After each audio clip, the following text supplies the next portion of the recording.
folks to join in and waiting for my guest today in my inaugural interview show, Anthony Wayne. Yes, sir.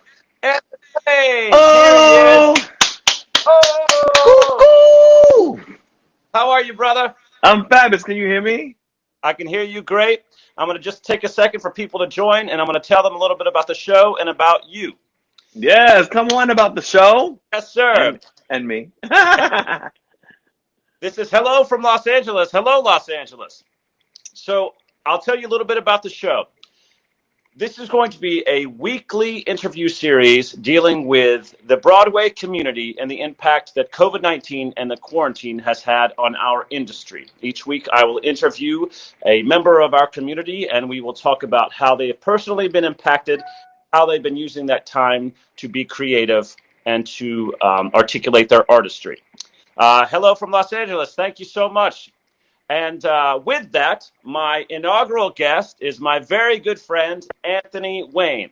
Anthony is a Broadway veteran. He's an actor who has appeared in Tootsie, Once on This Island, Anything Goes, and Priscilla, Queen of the Desert, just to name a few. But he's a multi-hyphenate. He is also the co-creator and star of the Broadway-bound musical in development, Mighty Real, a fabulous Sylvester musical about the legendary disco performer Sylvester.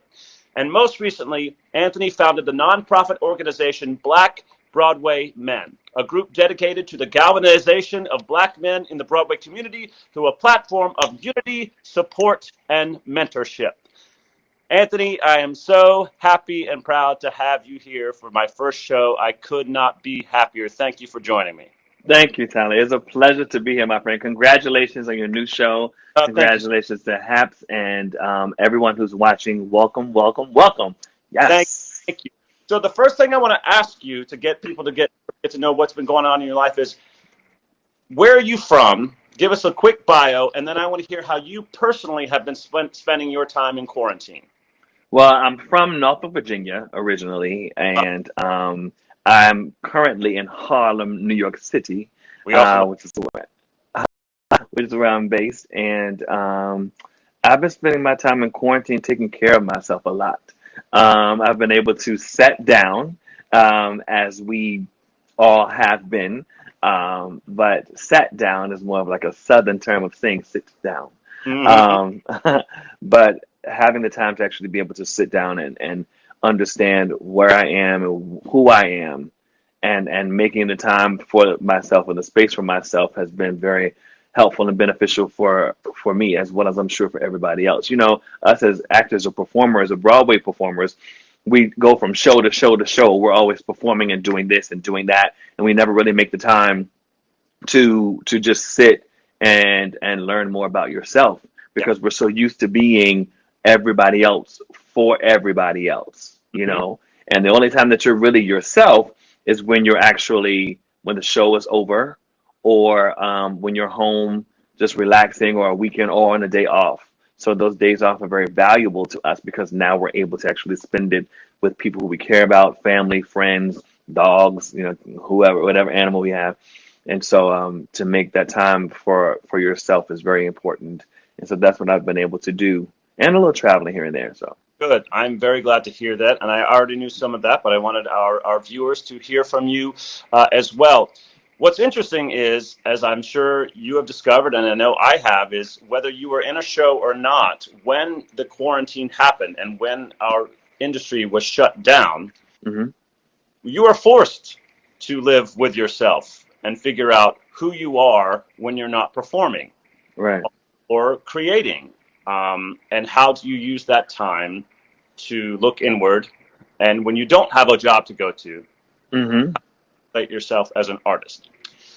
I'm very interested in this question.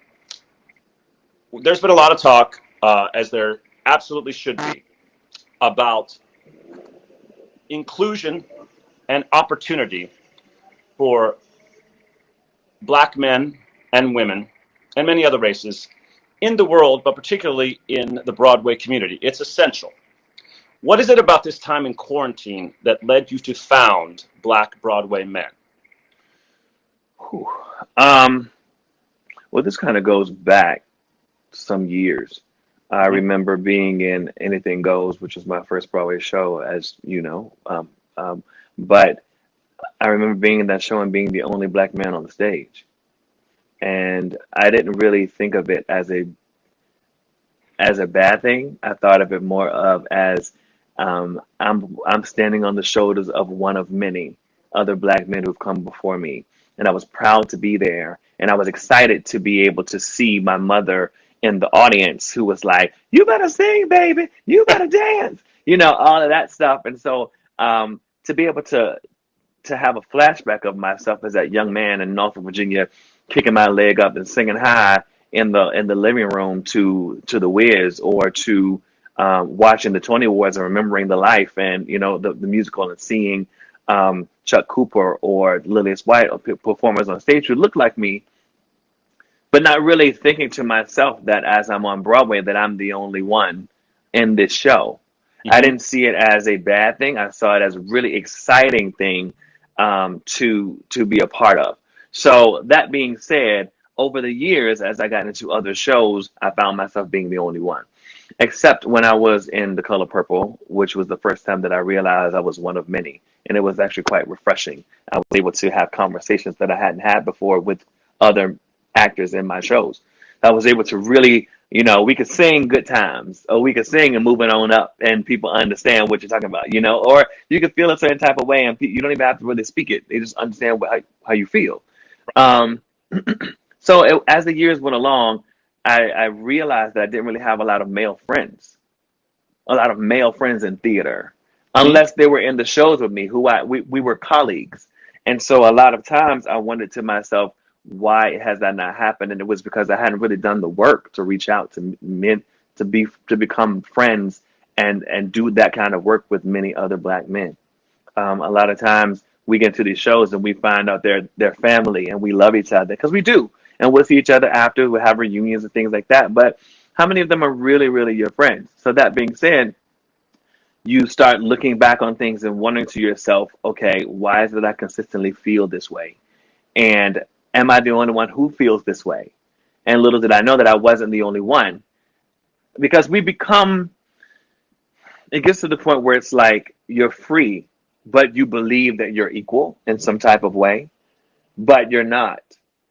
You go into the rehearsal room and you're the only black guy, or you're the only black girl, and you're in a rehearsal, and nobody treats you differently because you're all there to do the work, which makes sense.